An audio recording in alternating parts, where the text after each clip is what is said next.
గురువులందరికీ ఒక్కొక్కరికి హృదయపూర్వకమైన ధన్యవాదాలతో కూడిన స్వాగతం.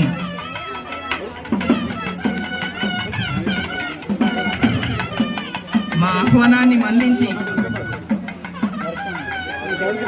మా మీద అమితమైనటువంటి ప్రేమతో విచ్చేసి మమ్మల్ని ఆశీర్వదించడానికి వచ్చిన